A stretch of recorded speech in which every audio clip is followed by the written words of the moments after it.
Bienvenidos, bienvenidas a la 18ª jornada Familia y Comunidad. Continuamos con una nueva presentación, con una nueva entrega en este nuevo formato que inauguramos este año por motivo de la situación actual con la pandemia. Recordarles, antes de presentar al ponente de hoy, que la ponencia durará 50 minutos aproximadamente. Después habrá un turno de preguntas, un turno de comentarios. Bueno, todas esas cuestiones, todas esas sugerencias para el ponente que ustedes quieran realizarle, las podrán hacer en un chat escrito al que accederán a través del enlace facilitado, del enlace que han tenido que pinchar para estar viéndonos y escuchándonos a nosotros en estos momentos. También recordarles que al final de la intervención, después de las preguntas, se ofrecerá un enlace para que todas aquellas personas que quieran realizar un pequeño cuestionario de valoración lo podrán hacer. Para nosotros realmente es muy útil para mejorar en futuras ediciones de próximas jornadas. Y también tendrán la opción en ese enlace de solicitar un certificado de que han estado en esta ponencia. Sin más, ya presento al invitado del día de hoy. Se encuentra con nosotros don Mariano Cholis Montañés. Don Mariano es doctor en psicología, catedrático de universidad del área de Psicología Básica de la Universidad de Valencia, profesor de Psicología de las Adicciones en el grado de Psicología y también en diferentes másteres de especialización. Dirige la Unidad de Investigación, Juego y Adicciones Tecnológicas de la mencionada universidad. Es autor del Programa de Prevención de Adicciones Tecnológicas ADITEC y del Programa de Prevención de Adicciones al Juego LUDEN. Así como también es autor de la Guía Clínica de Tratamiento de las Adicciones al Juego Online Gambler. Autor de varias pruebas diagnósticas, así como de cuestionarios desarrollados y validados psicométricamente para el diagnóstico de la adicción al móvil, adicción a redes sociales y adicción a videojuegos. Y por último, también destacar que es autor de un centenar de publicaciones en revistas científicas y manuales. Hoy nos dará una ponencia con el título La prevención de la adicción al juego online en tiempos de pandemia. Sin más, les doy paso a don Mariano Cholis Montañés. Buenas tardes. Lo primero, agradecer a la organización de las jornadas, de estas jornadas veteranas de familia y comunidad del municipio de Agüimes, pues la invitación a participar en estas jornadas tan veteranas ya y trascendentes. Me habría gustado estar físicamente en las islas, es siempre un placer ir allá.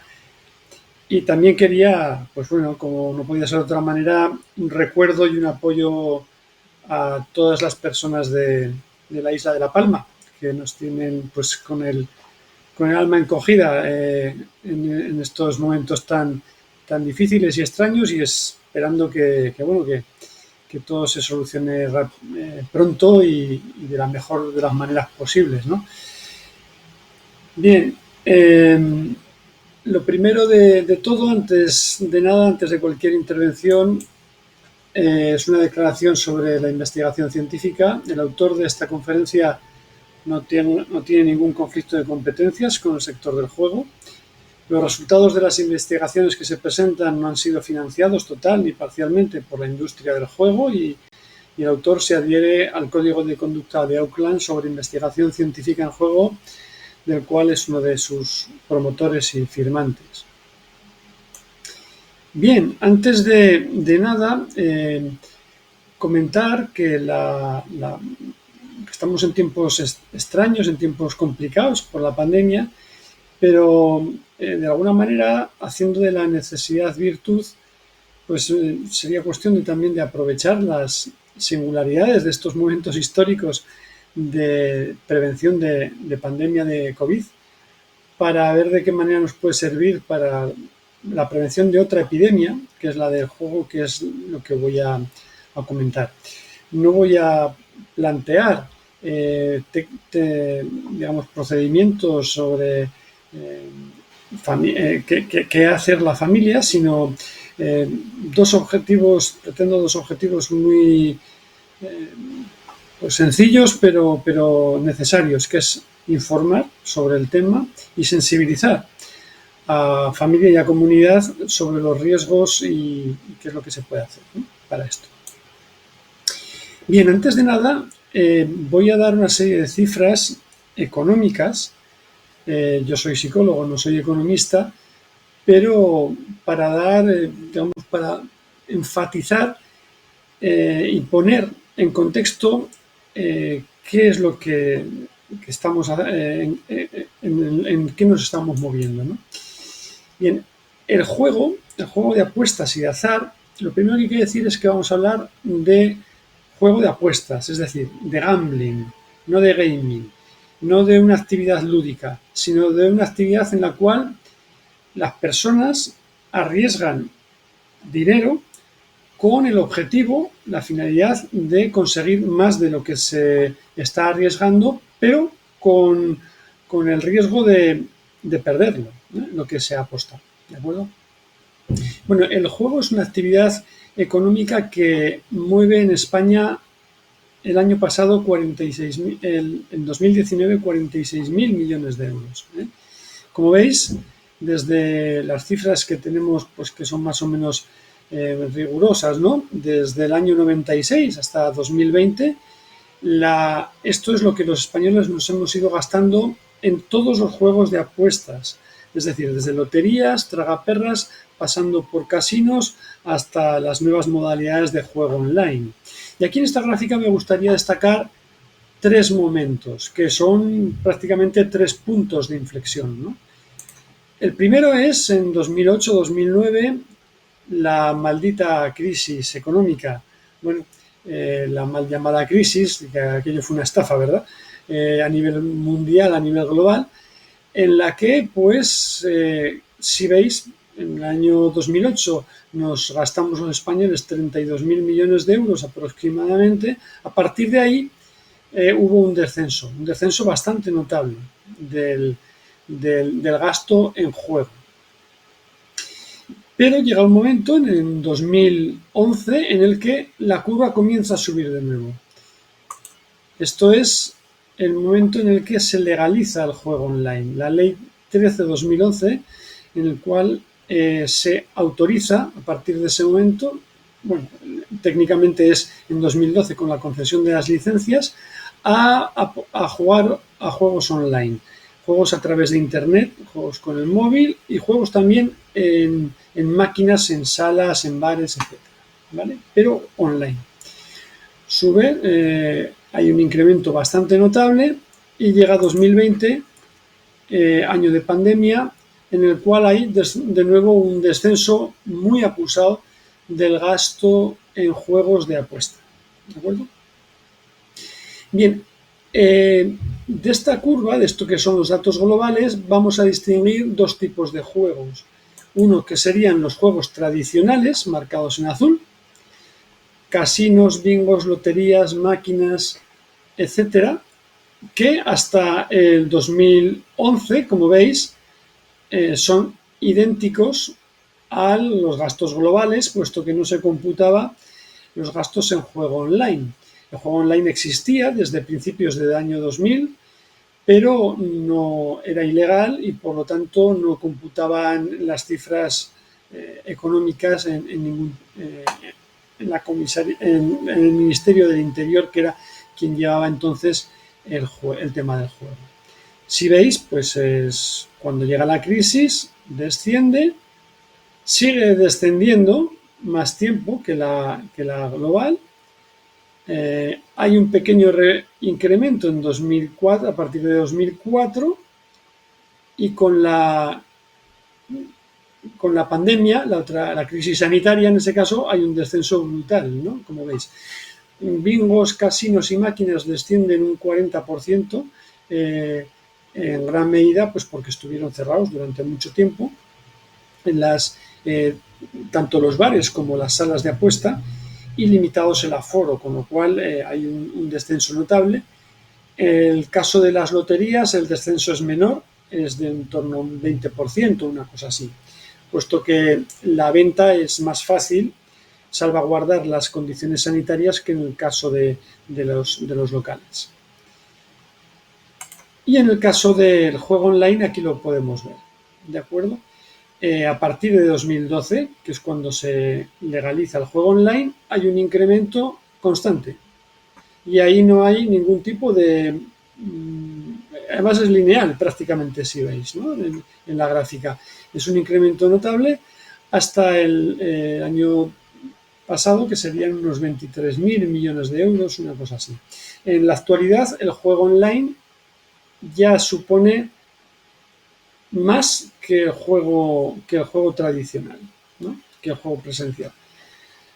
Es legal desde 2012, desde la ley 3 de 2011, cuando se conceden las licencias, y hay un incremento constante, con independencia de la crisis y con independencia de las tanto financiera como sanitaria. Bien, ¿a qué nos referimos cuando hablamos de juego online? Bueno, el juego online, como ya digo, es legal desde 2011, pero en España ya se jugaba desde principios de 2000. En 2004, Bet388.com, ya sponsorizó al Sevilla Club de Fútbol, bwin al Real Madrid a partir de 2006, en fin, en muchos equipos de fútbol, antes incluso de ser legal. Cuando se legaliza y se conceden las licencias, entonces, pues como una manera también de recaudar impuestos y de que paguen tributos, al fin y al cabo es una actividad económica que ya estaba moviendo 3.000 millones de euros. No sé.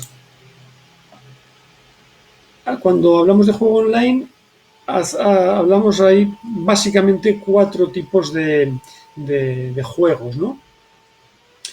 El póker, ahora nos centraremos un poco más en ello, el póker online, que puede ser por torneo o puede ser por cash, es decir, las típicas partidas de póker. Las apuestas, principalmente deportivas, aunque no solo, aunque son las que más se llevan el monto. Los juegos de casino, que como veis suponen más de la mitad de todo el juego online. Juegos de casino son ruleta, slot y blackjack principalmente. Bueno, y el bingo online, que es muy marginal, es el 0,5% de todo el juego online. Aun siendo muy marginal, estaremos hablando pues de 200 millones de euros al año de gasto. O sea que es una cosa importante también, ¿no? Es interesante ver cómo ha ido evolucionando el gasto en juego ahora desde su legalización. Como digo, los datos tenemos desde mediados de 2012, puesto que antes el juego no estaba legalizado y por lo tanto no se computaba, ¿no? Sin embargo, sí que había un movimiento bastante importante de dinero, por eso se legalizó, ¿no? El principal en aquel momento era el póker. Y todos recordáis los anuncios de PokerStar, el que incluso estaba pues Rafa Nadal anunciando póker, etcétera. A partir de entonces, pues el póker, desciende un poco, pero se mantiene prácticamente constante hasta 2016, que empieza a abrirse un poco el mercado del póker online, y hay un pequeño incremento con la pandemia, pero básicamente nos movemos en torno a los 2.000 y pico millones de euros al año. El siguiente juego fueron las apuestas, que en los primeros años de la legalización supusieron un incremento bastante notable, y las apuestas deportivas en la actualidad es el tipo de juego digamos, en el que más dinero se apuesta, ¿no? Los juegos de casino, si veis, crecen al principio un poco, es a partir de 2015 cuando se disparan, y ahora lo vamos a ver, sobre todo con la legalización de las slot online. Hasta 2000, si bien los juegos se legalizaron en 2011, en 2012 se dieron las licencias de prácticamente todos los juegos. Tenemos, digamos, la oferta, una de las ofertas más amplias del mundo en el tema del juego, tanto tradicional como online. Se legalizaron todos excepto dos, que fueron las apuestas cruzadas, que es apostar una persona contra otra, como se hace en el póker, pero con apuestas. Es algo muy británico que en España no ha tenido mucho éxito en ese sentido. Y las slot online. Las slot online son las tragaperras online. Las tragaperras han sido el problema de salud en lo que se refiere a juego más serio en España, y lo siguen siendo, ¿no? Sobre todo con la proliferación de máquinas en los bares. En España ha llegado a haber 250.000 máquinas tragaperras en prácticamente todos los bares de España. Sí, en España había 140.000 bares, había 250.000 máquinas tragaperras. Y al igual que en otros países, los juegos electrónicos son los juegos más adictivos, los más peligrosos. En España tenemos la singularidad compartida con Australia, de que están en espacios públicos, y en Italia.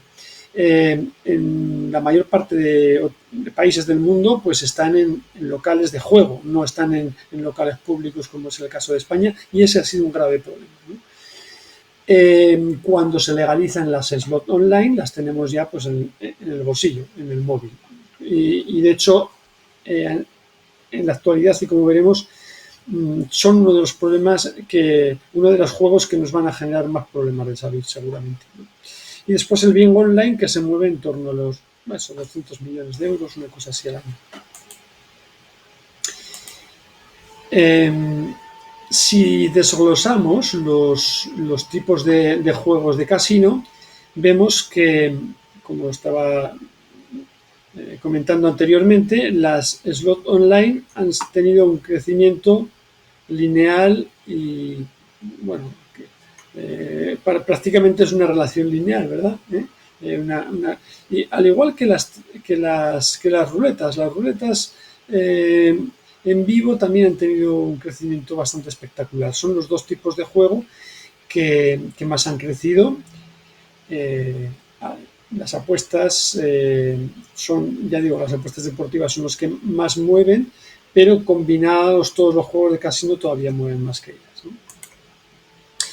Bien, por último, ya de datos así económicos, quería hacer referencia a cómo ha afectado la COVID o la pandemia a los juegos online, ¿no?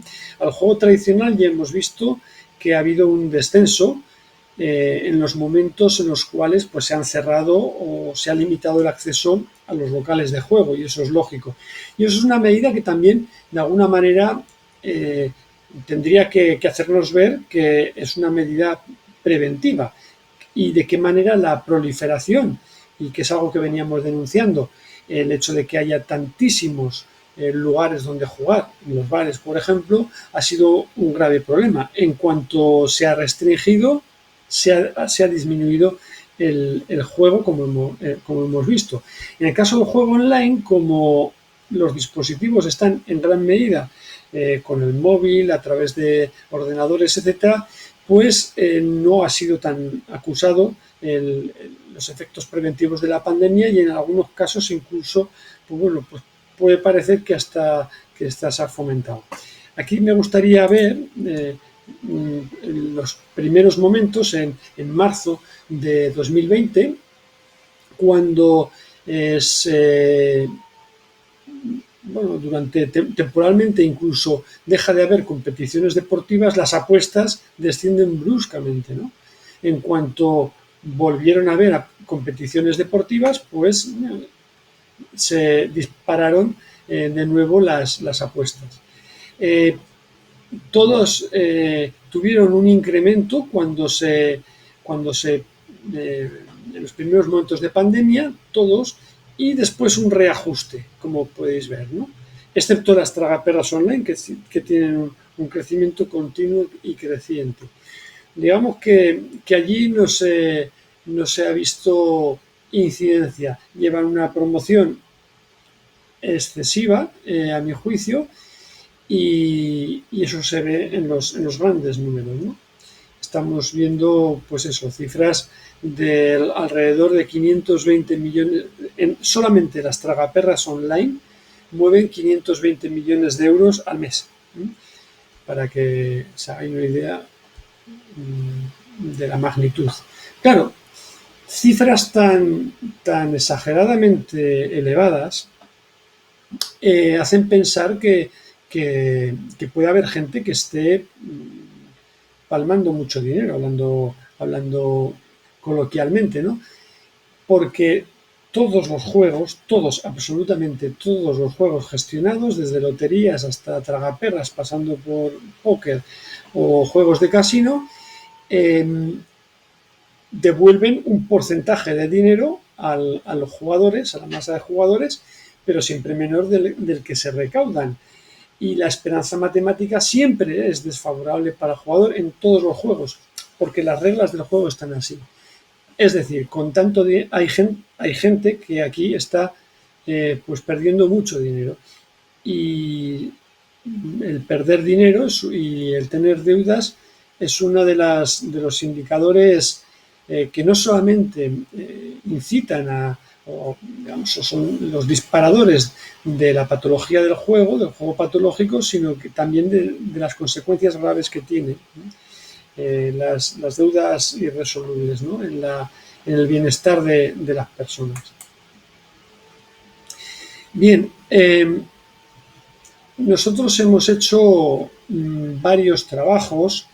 Me voy a centrar ahora en el juego en personas jóvenes, ¿no? En jóvenes de 15 a 19 años, bueno, más que jóvenes, adolescentes, ¿no? A nivel psicológico, jóvenes a nivel legal, jurídico, dentro de lo que son las normativas, pero dentro de lo que sería la psicología o el desarrollo de la persona son adolescentes. Y digo adolescentes, sí, porque la adolescencia es un periodo de especial vulnerabilidad para cualquier adicción, no solamente el juego, también para por supuesto, las drogas, alcohol, etcétera, etcétera. ¿Bien? Nosotros hemos hecho trabajos con poblaciones de adolescentes, y me voy a centrar en dos de ellos por compararlos, digamos, unas muestras que pueden ser parecidas. En el ámbito de la Comunidad Valenciana, de 2016 a 2020, llevamos trabajando con el Ayuntamiento de Valencia, con el Servicio de Adicciones del Ayuntamiento de Valencia, para implementar un programa de prevención, el programa Ludens, ¿no? Dentro de lo que es el programa Ludens, que después comentaré un poco, que sirve de prevención escolar, tenemos unos cuestionarios para valorar cómo están los adolescentes en ese, digamos, en torno al patrón de juego y a la prevalencia o la incidencia del juego patológico, y también para ver el grado de eficacia que puede llegar a tener.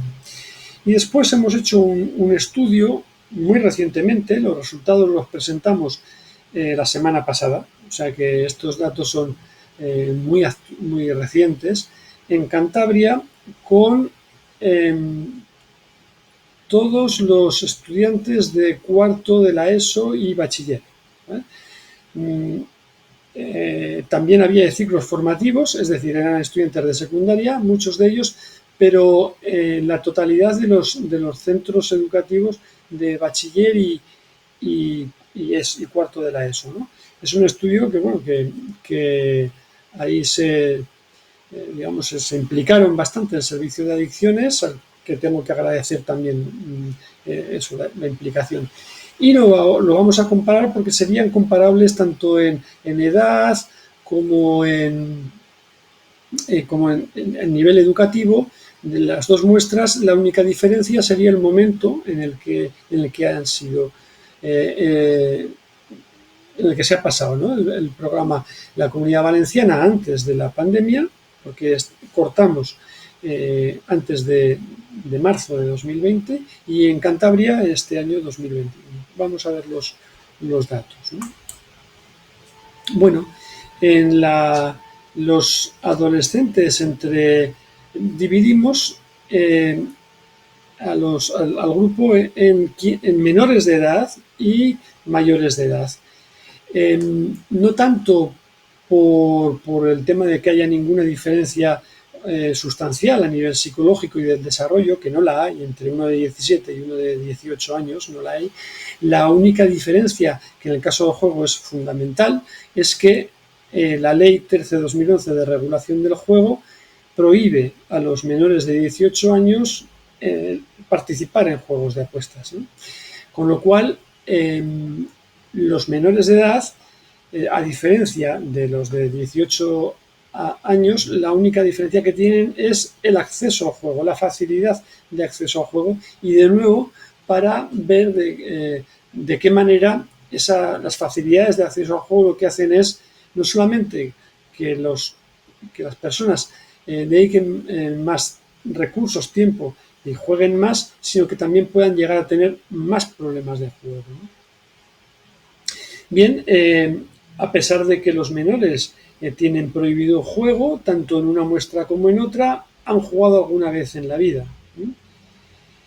Los mayores de 18 años, pues ya en proporciones pues casi similares a los de la población general, ¿no? Lo que aquí nos interesa es ver a cuánto han jugado a juegos online, ¿no? Los menores de edad juegan menos que los mayores de edad, ¿verdad? Pero sobre todo la población, la muestra de Cantabria, la de este año, después de la pandemia, juegan menos que la de la Comunidad Valenciana, y eso es porque tienen más restricciones de acceso al juego online, ¿no? Y lo mismo podemos decir de los juegos regular. Un juego regular es cuando juegan de 1 a 3 veces al mes o más, ¿no? Ocasionalmente, prácticamente, bueno, mucha gente pues hemos jugado alguna vez en la vida, ¿no? E incluso los menores de edad han hecho alguna quiniela, han jugado rasca o lo que sea, ¿no? Cuando una persona participa en el juego entre 1 y 3 veces al mes, ya es un juego regular. Y es un juego que además el sector del juego, las empresas lo fomentan como una actividad de ocio. Bien. Cuando dividimos por diferentes juegos, el juego regular al que más juegan dentro de los juegos tradicionales son los juegos de casino, no el casino, no los casinos, porque ahí los menores tienen prohibido el acceso, sino los juegos de casino que también están presentes en salones de juego, ¿vale? En salas de apuestas donde no se pide hasta ahora, no es obligatorio en muchas comunidades autónomas todavía la identificación. Solamente hay obligatoriedad por ley de acreditarse con juego en el juego, en el bingo, en los salones de bingo, en los casinos y en el juego online a través de internet. Pero hay otros juegos online con máquinas que pueden estar en salones, en salas e incluso en la Comunidad Valenciana, por ejemplo, en bares, que ya no hace falta identificarse y que se puede jugar fácilmente, ¿no? Con todo, el juego regular al que más participan tanto en la Comunidad Valenciana como en Cantabria son las apuestas, ¿vale? Mucho más en la Comunidad Valenciana, como veis, que en Cantabria, por lo que estaba comentando, por el acceso. Y por otro detalle, digamos, durante el periodo de COVID ha habido momentos en los que las salas de apuesta y los salones de juego estaban cerrados y por lo tanto pues no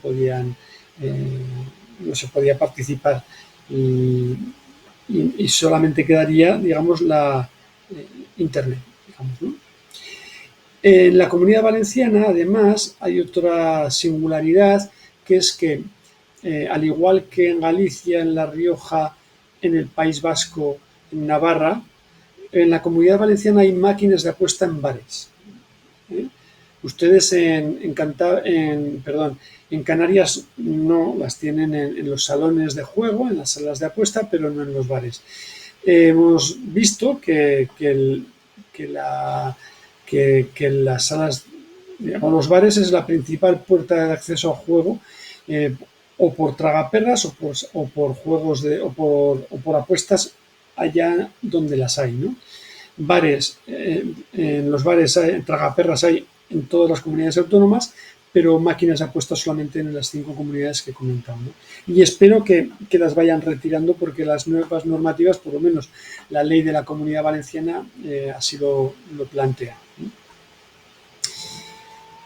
Bien, y de adicción, ¿cómo estamos de adicción? Bueno, la adicción al juego es un problema de salud que, como cualquier otra adicción, se caracteriza por una necesidad creciente de jugar a cantidades mayores de dinero o a juegos o a más tipos de juegos, sería tolerancia. Malestar cuando uno no se queda sin dinero y no puede seguir jugando, sería el síndrome de abstinencia. Dificultad en controlar el impulso de juego. Graves interferencias académicas, personales, profesionales, etcétera, a causa del juego. Jugar para recuperar las pérdidas. Muchos de los criterios son similares a cualquier otro tipo de adicción y por eso tanto la Asociación Estadounidense de Psiquiatría, la APA, como la Organización Mundial de la Salud entienden que el juego patológico es una enfermedad mental de características, digamos, que estaría dentro de los trastornos adictivos. No solo es un problema de control de impulsos, sino que además tiene esos criterios comunes a la mayor parte de drogodependencias, y también porque se ha descubierto que jugar apostando activa los mismos circuitos cerebrales de recompensa que las drogas, ¿vale? Por eso, en la actualidad se considera como un trastorno adictivo. Pero la adicción puede que no sea un trastorno solo, digamos, los casos más graves serían un trastorno, sería lo que se denomina el trastorno de juego o juego patológico, pero si se cumple una serie de criterios entre 1 y 3 de los que he mencionado, de los 9 que hay para diagnosticar un trastorno de juego, sería juego de riesgo, que también tendría características adictivas. Por eso lo hemos puesto en el mismo saco, digamos, ¿vale? Bueno, pues los menores de edad tienen de la Comunidad Valenciana una prevalencia de 1,9% de juego patológico, de trastorno de juego. Los de Cantabria un 0,7%. Vemos que hay diferencias en gran medida por lo que estábamos comentando, ¿no? Coyunturalmente el menor acceso al juego que hay en este momento. También tienen menor juego de riesgo.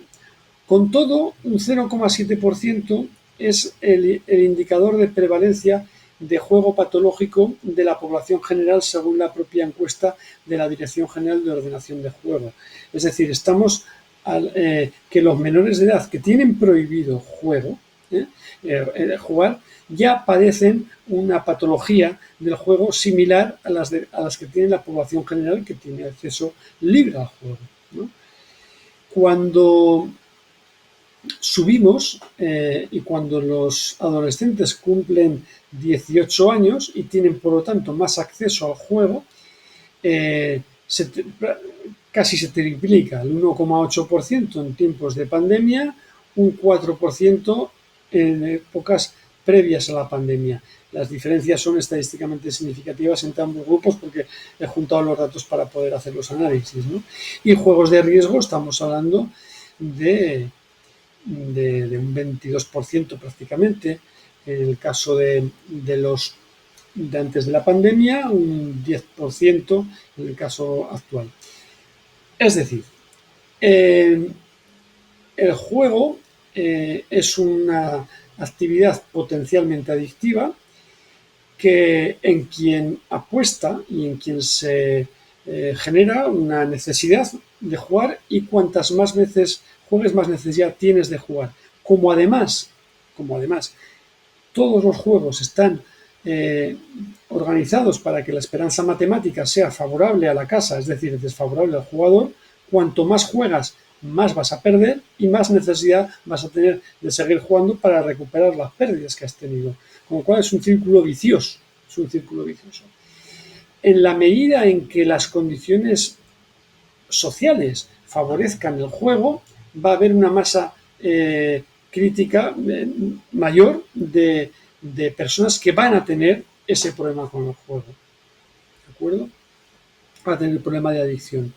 Cuando las condiciones son más restrictivas, en este caso por la propia pandemia, pues incluso el juego de riesgo disminuye.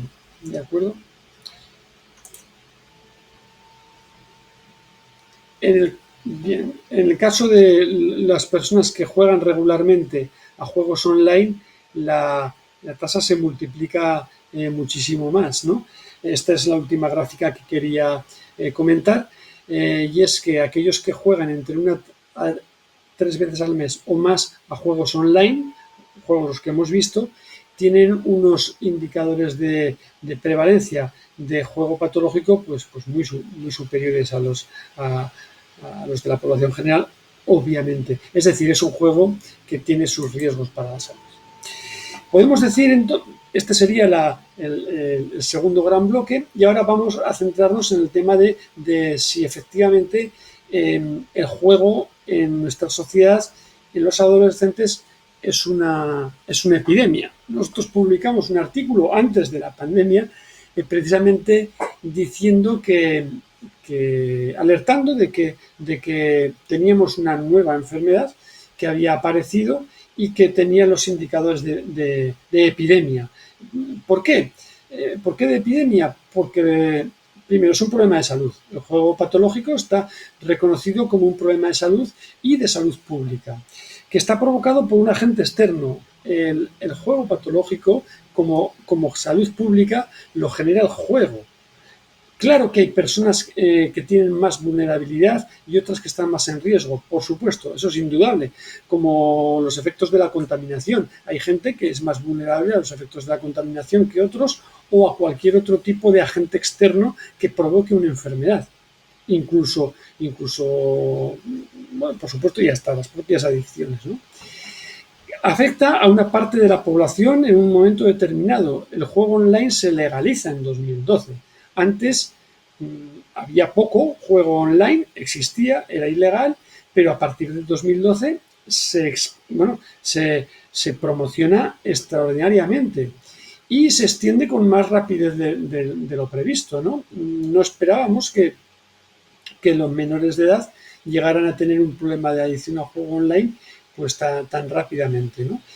Es decir, para nosotros sí que es un problema, una epidemia lo que ha ocurrido con el juego online en los adolescentes, ¿no? Y además, por abundar, el juego podíamos parangonarlo con el propio virus, ¿no? De la pandemia de la COVID, ¿no? Un virus es un agente externo que provoca una enfermedad que se extiende por un huésped al que destruye, muchas veces con enfermedades oportunistas, es decir, no por el propio virus, sino por problemas de neumonía, etcétera, como está ocurriendo, que existe en la naturaleza. Existía en la naturaleza y hay unas condiciones que favorecen su expansión, ¿no? Pues la alteración del medio ambiente, o de la Pachamama, que dicen que se dice en América, ¿no? Y es un término que me gusta más que medio ambiente, pero la propia pobreza y desigualdad está afectando sobre todo a las sociedades más desprotegidas, ¿no? También a nosotros, a las sociedades más protegidas, que no nos esperamos esto, pero sobre todo a los más desfavorecidos, ¿no? El juego es un agente externo, además, que está fuera de la persona, que está promocionado por las empresas y por las administraciones que lo promocionan, que genera una disfunción que tiene como consecuencia una enfermedad. El juego patológico está reconocido como una enfermedad, que cuanto más se juega, más necesidad hay de jugar y más se va a perder, porque el juego está organizado de esa manera. Su origen es conocido y además la expansión social depende de cómo se promocione y cómo se publicite y de las características del propio juego. No todos los juegos son iguales. Hay juegos que son más adictivos que otros. Las tragaperras son mucho más adictivas que las loterías. No me voy a extender ahí, pero así es. Y están diseñados, muchos de los juegos están diseñados para provocar adicción. Para provocar, bueno, más que adicción, el interés es un juego excesivo, un juego compulsivo, puesto que ese es el beneficio que tienen las empresas con los juegos. ¿De acuerdo? Entonces, ¿cómo lo podemos prevenir? Con la COVID es la vacuna, evidentemente, que provocará la desaparición del virus, o quizá no, pero por lo menos adquisición de recursos, ¿verdad?, biológicos para superar el virus, o evitando el contagio, impidiendo el contacto, por ejemplo, con el confinamiento, o disminuyendo las cargas víricas. Puede haber un contagio, pero con una carga vírica baja, por la distancia social, por las mascarillas, por el lavado de las manos, pero sobre todo por la distancia y las mascarillas, ya se consigue pues prevenir la aparición de la enfermedad, de la COVID. Bueno, lamentablemente no tenemos vacuna para el trastorno de juego. No tenemos vacuna porque no sabemos exactamente qué es lo que hace a una persona inmune al juego. Por supuesto, hay algunas cosas que favorecen, por ejemplo, las actitudes, etcétera, pero es difícil y de todas maneras sería inviable una campaña de inmunización universal. Si ya es complicado una vacunación universal, fíjate, hay negacionistas con el tema, pues cómo haces una vacunación psicológica o psicosocial a todas las personas, es imposible. Nosotros tenemos un programa de prevención, el programa LUDES, que lo hemos pasado a casi 5.000 adolescentes, y eso es un hito. Bueno, 5.000 adolescentes, yo no he visto programas de prevención de adicción al juego en ningún sitio que se han extendido a tantísimas personas. Pero eso, si hay 200.000 máquinas tragaperras, quiero decir, es que es inviable, ¿no? Lo que hay que hacer es evitar el contagio. Evitar el contagio, lo primero sería impidiendo el contacto.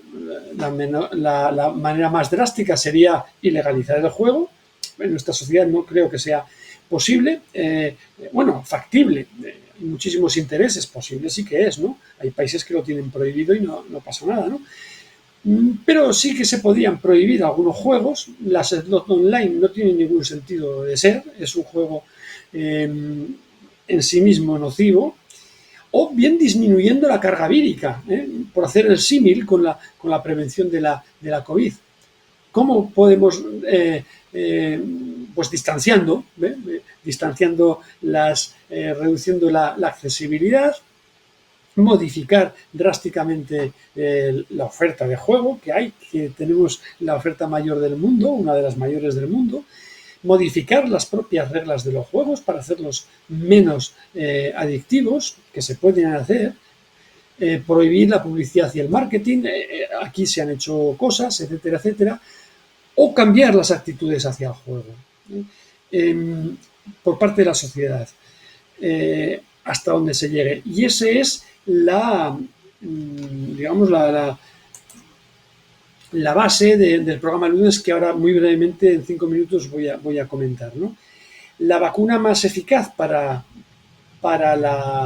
la prevención de la adicción al juego es la regulación, y ahí las familias podemos hacer mucho, presionando a los gobernantes para que regulen desde una perspectiva sanitaria.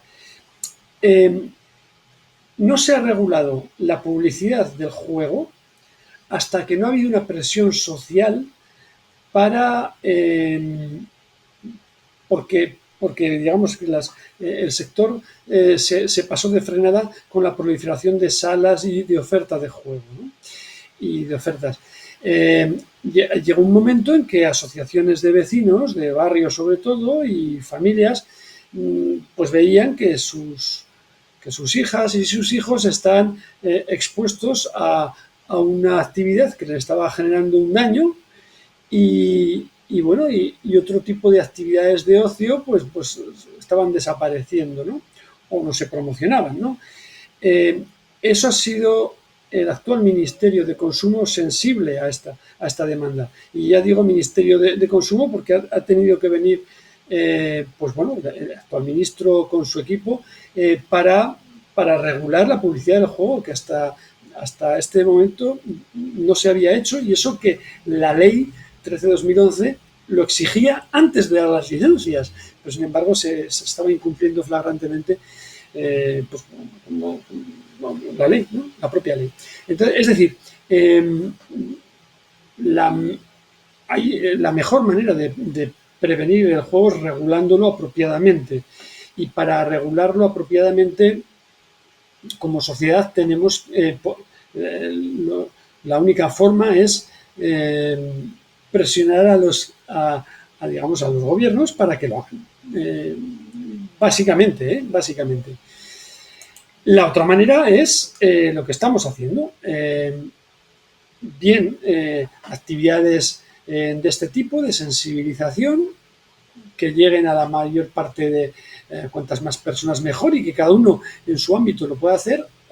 Y nosotros desde la universidad lo que hemos hecho ha sido pues desarrollar un programa de prevención que hemos llamado Ludens, que lo hemos pasado en diferentes comunidades autónomas, también en Canarias. Estuvimos el año pasado, antes de la pandemia, en Fuerteventura. Gente de Canarias, de Gran Canaria también lo conocen, algunas fundaciones, con lo cual, es un programa de prevención que universal, pero también se puede aplicar de forma selectiva, de ámbito escolar, que idealmente debe estar administrado por técnicos en prevención, pero en tiempos de COVID tendrán que ser pasados por los profesores tutores o por los orientadores, y la población diana son personas mayores de 15 años, ¿no? Está muy estructurado en 3 sesiones de 50 minutos con un contenido ya grabado y actualizado, ¿no?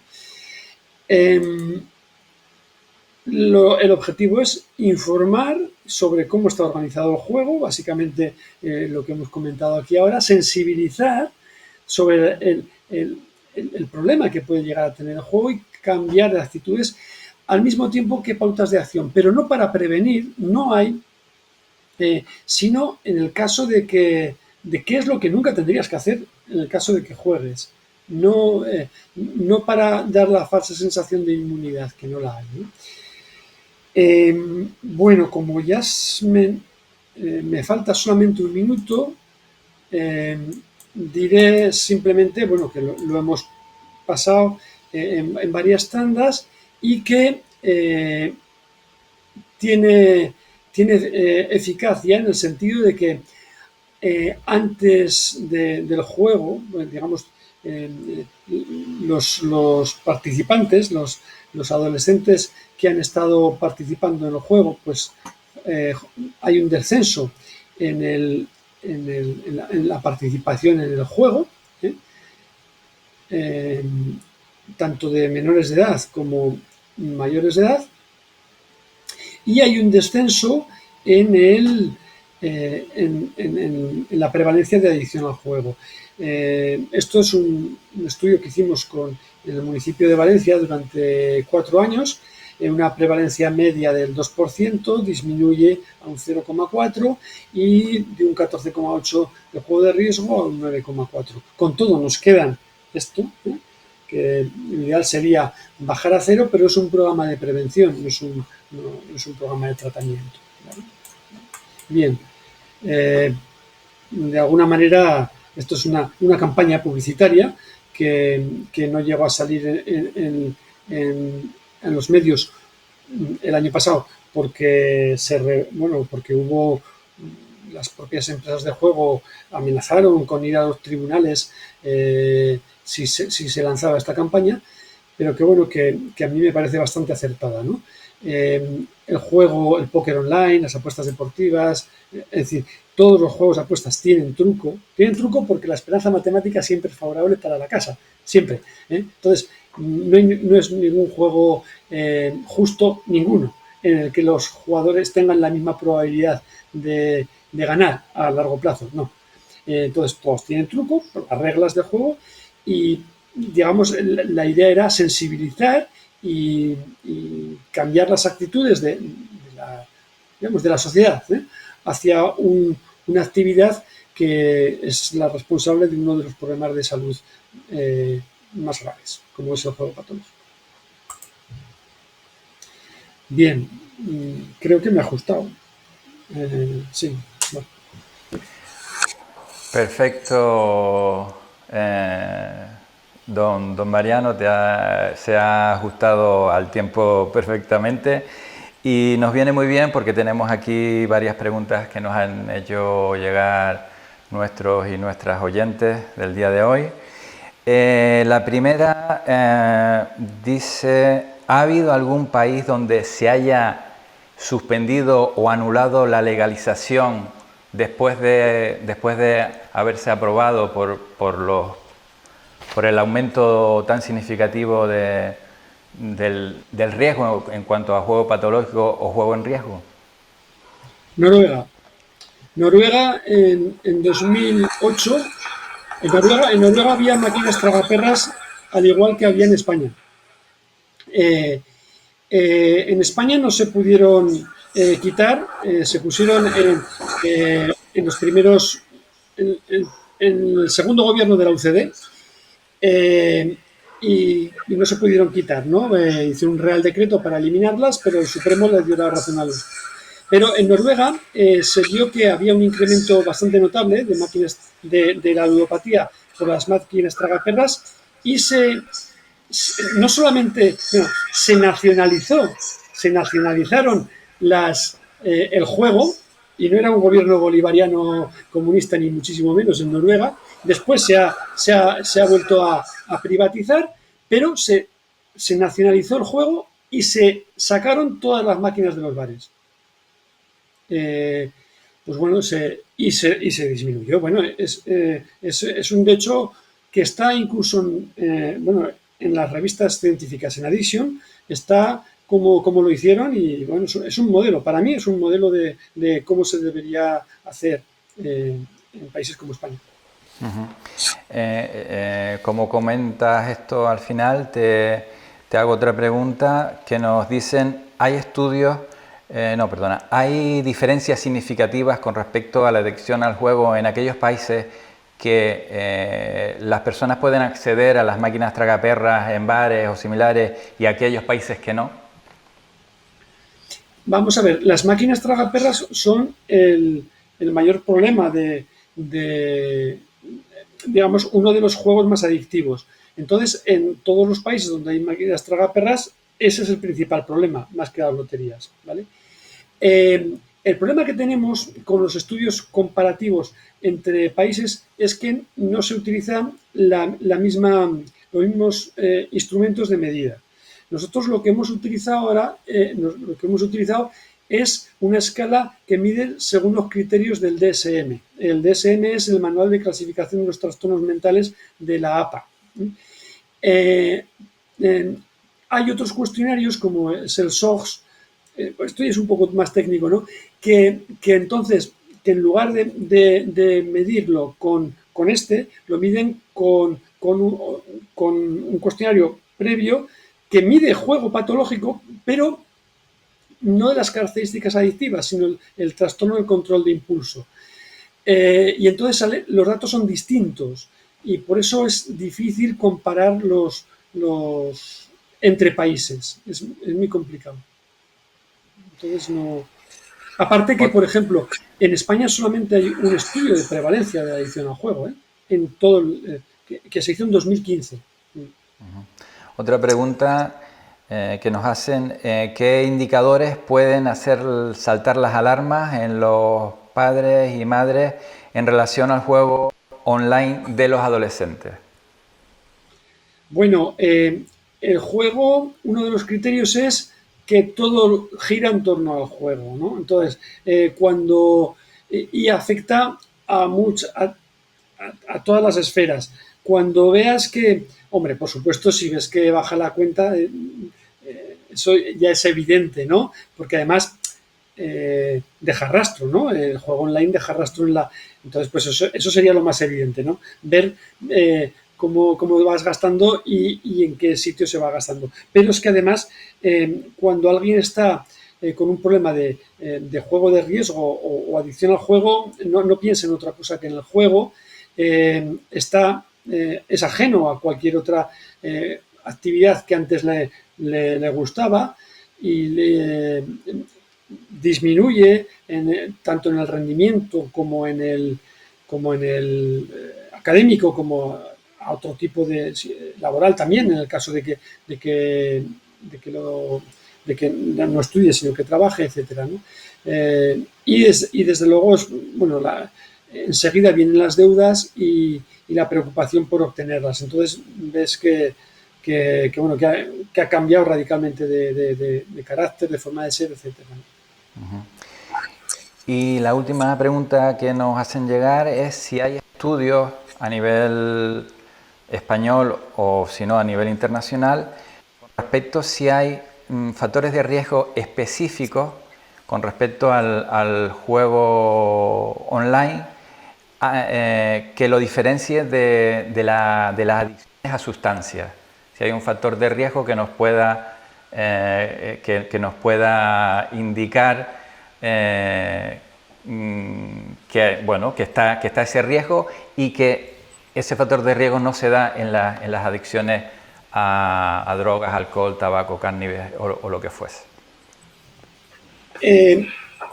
Vamos a ver, estamos estudiando un factor que es el materialismo, ¿no? Pero todavía no salen resultados concluyentes. Pero claro, el materialismo es la base de nuestra sociedad, con lo cual, pues no sé, será un factor de riesgo, pero ¿cómo vas a prevenir cuando todo se mueve en torno a esto? Más bien al contrario, el problema que tiene el juego es que muchos factores de protección para las drogas no lo son para el juego. Por ejemplo, el deporte. Uno de los grupos de riesgo o de más vulnerabilidad para la adicción son los estudiantes de actividad física y de los ciclos formativos de deporte. Y lo hemos visto con los datos, porque como son buenos deportistas y juegan bien, piensan que también apuestan bien al deporte. Y eso es un error, no tiene nada que ver una cosa con la otra. Se exponen más y son de riesgo. De manera que tenemos que, por ejemplo, nosotros hemos hecho algún estudio. Una buena relación familiar no inmuniza contra el juego patológico. Así como no inmuniza. no digo que sea mala, pero así como en muchos casos en drogas, ¿no? En consumo, es fundamental. Aquí estamos viendo con familias pues bien estructuradas o bueno funcionales, que tiene la mala pata de que alguien, el hijo o la hija, pues caiga en el tema del juego y tiene un problema con el juego. No digo que no haya que trabajar, eso es evidente, ¿no? Como no lo voy a decir yo en este foro, pero que es uno de los problemas que tenemos, que ni el deporte ni las buenas relaciones familiares tienen tanta potencia para prevenir como sí que lo tienen otro tipo de adicciones. Mientras contestabas esta pregunta, nos ha llegado otra, si me permites, te la hago. ¿Considera importante que se dieran charlas en la ESO sobre el tema del juego y la adicción, tanto para alumnado como para padres y madres? Claro. Sí, sí. Eh, cuanto más, por supuesto, nosotros nos sorprendemos, bueno, ahora ya no, cuando empiezas a hablar de esta problemática, la gente les ves que se queda con una cara de sorpresa porque no se ve, no se, habitualmente no se nota, a no ser que tengas un problema de cerca, no piensas en la magnitud ni económica ni, por supuesto, personal que supone. Entonces, sí que es importante. Y en ausencia, a lo mejor, de programas estructurados, charlas, tanto a los estudiantes como a la familia, por supuestísimo, sería muy necesario. En eso estamos, de alguna manera también. Muy bien. Don Mariano Choli, nos quedamos sin tiempo. Antes de despedirnos, pues agradecerle en nombre del Ayuntamiento de Agüimes esta interesante intervención. Y bueno, como decías al principio, es una pena que no podamos estar en contacto, pero esperemos que en futuras ediciones, cuando las condiciones lo permitan, pues podamos estar juntos y viéndonos y poder seguir abordando este tema tan interesante. Pues acepto ya gustosamente. Pues, pues muchas gracias, don Mariano Choli. Y nosotros, para terminar, recordarles que tendrán a su disposición ese cuestionario de valoración para realizar a aquellas personas que estén interesadas. Y me quiero despedir sin invitarles a estar nuevamente con nosotros el 10 de noviembre. Contaremos en dicha fecha con María Costa, que es doctora en Pedagogía y que impartirá la ponencia El juego infantil, consejos y recomendaciones para la familia. Buenas tardes, hasta una próxima ocasión.